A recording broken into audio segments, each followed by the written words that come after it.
Finding hot-selling products to sell.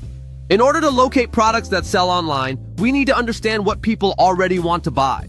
Finding a good choice of idea or product is always accompanied by interfacing the demand for the product in the current market and the level of competition or market share that the product will be having in the long run. What should I sell? What products are hot selling? These are the questions most people are trying to find an answer in order for them to make the definite decision. And if we really want to know the answer to this question, our only choice is to do some research. There are all kinds of twists along the road that may lead you to think you have a high-demand idea. We must be able to understand and satisfy the need, wants, and expectations of our customers on a certain product that they're trying to buy. These three are called the basic needs or minimum requirements in a purchase. Needs are the basic reasons or the minimum requirements consumers are looking for in a product or service. They are called the qualifying or gatekeeper dimensions in a purchase. Wants are the determining dimensions among many choices. Expectations, on the other hand, are values or intangibles associated with a product or service. Expectations are actually part of wants, but they become extremely important when products or services are not differentiated. For example, in reading a logic book, university students look for the following: relevant logic concepts, use of simple language, easy to understand, and affordable prices. These similar ideas can be applied to internet sales as well. After all, the internet is just another place to sell products. The basic concept of demand is the same there as it is anywhere else and has been all the time.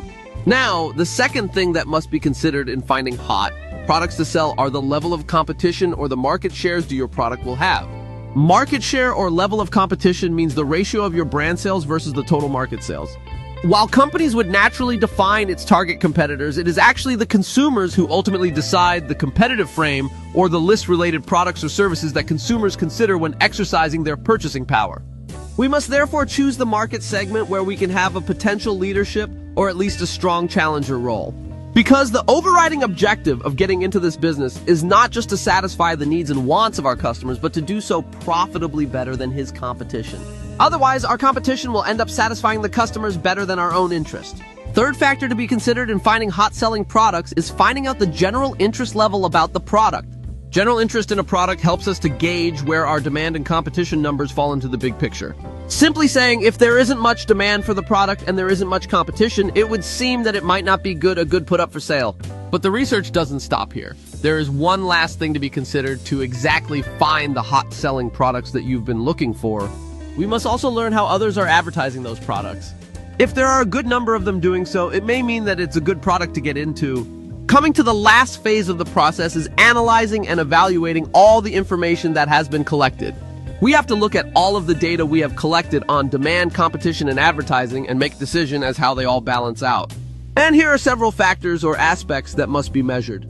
A, not enough demand means not enough people are going to buy. B, too much competition means not enough of a profit to go around. C, too much advertising drives up the price of pay-per-click ads and competition as well. D, not enough general interest combined with low demand means there may not be a good market even if there is competition trying to make the sales.